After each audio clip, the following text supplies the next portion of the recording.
নমস্কার বন্ধুরা, রান্নাঘর থেকে আবার একটা নিরামিষ রেসিপি নিয়ে চলে এলাম। আজকে বানাবো লাল শাকের ঘন্ট। তো দেখুন, এখানে লাল শাক নিয়ে নিয়েছি, এভাবে ডাঁটা রেখেছি। লাল শাকে এরকম ডাঁটা ডাঁটা সমেত কেটে নিয়েছি। আর এদিকে সবজি নিয়েছি, কুমড়ো, আলু আর বেগুন। এখানে আপনার যেরকম পারেন সবজিটা নেবেন। তার প্রথমে কড়াইতে আমি তেল দিয়ে দেবো। রান্নাটা সম্পূর্ণ সর্ষে তেলেই করব। এবার এখানে নিয়েছি বড়ি। তা এই তেলের মধ্যে প্রথমে বড়িগুলোকে একটু হালকা লাল করে ভেজে নেব।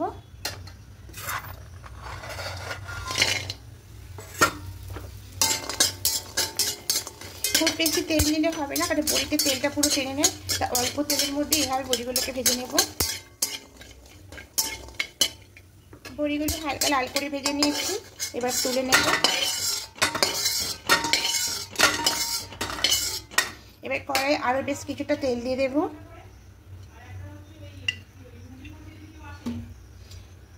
এবার তেলের মধ্যে 5 ফোড়ন দেব। একটু হালকা 5 ফোড়নটাকে ভেজে নেব। হালকা করে ভেজে নিয়েছি, সুন্দর গন্ধ বেরোচ্ছে। এখানে আপনারা শুকনো লঙ্কাটা দিতে পারেন 5 ফোড়নের সঙ্গে।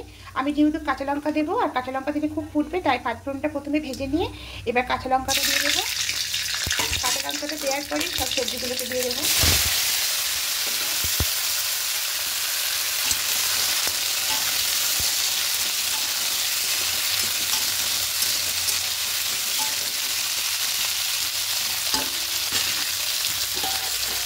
এবার ঢাকা দেবো। এরকম ঢাকা চাপা দিয়ে সবজিগুলোকে হালকা ভেজে তুলে নেব। তো দেখুন, ঢাকা চাপা দিয়ে সবজিগুলোকে খুব ভালো করে ভেজে নিয়েছি। এবার এখানে গুঁড়ো মশলা অ্যাড করবো। ধনিয়া গুঁড়ো, জিরে গুঁড়ো, হলুদ গুঁড়ো, লঙ্কা গুঁড়ো দিয়ে খুব ভালো করে মিশিয়ে নেব।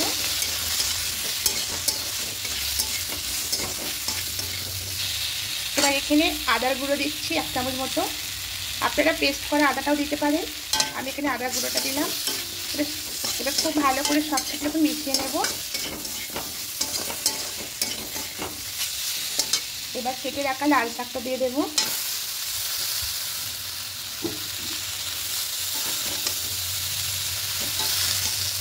শাকের সঙ্গে সব সবজিগুলোকে মিশিয়ে নেব।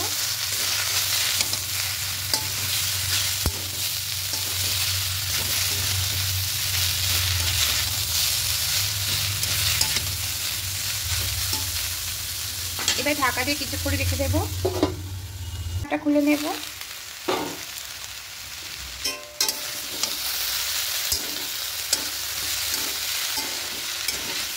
খুব ভালো করে আবার মিশিয়ে নেব। যেহেতু শাকের ডাঁটা সবজি আছে, তাই শাকের জল থেকে সেদ্ধ হবে না, সেই জন্য এখানে সামান্য পরিমাণ একটু জল দেব।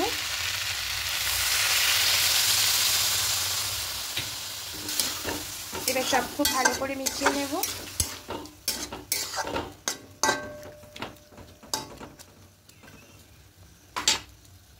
এবার ঢাকা দিয়ে আরও কিছুক্ষণ রেখে দেব। খুলে নেব। দেখবো আলুগুলো সেদ্ধ হচ্ছে কিনা। হ্যাঁ, সেদ্ধ হয়ে গেছে। এবার এখানে সামান্য একটু মিষ্টি দিয়ে দেবো। এবার খুব ভালো করে মিশিয়ে নেব। এভাবে একটু ঘেটে দেবো সবজিগুলোকে।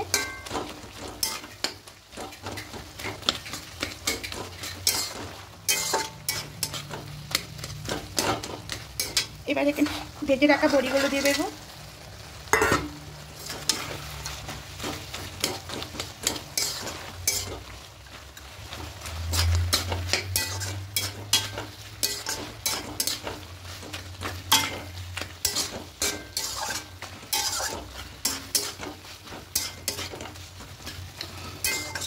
এভাবে আর একটুখানি রেখে দেবো।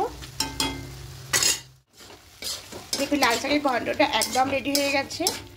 এবার এটা নামিয়ে অন্য একটা পাত্রের মধ্যে ঢেলে নেব।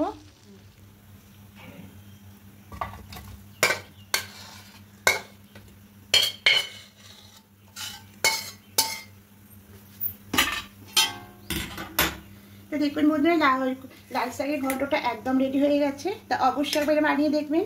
অনেকবার তো ভাজা খেয়েছেন, একবার অবশ্যই বানিয়ে দেখবেন। ঘন্ট খেতে খুবই ভালো লাগবে। আর যদি ভালো লেগে থাকে বন্ধুরা, অবশ্যই কমেন্টে জানাবেন।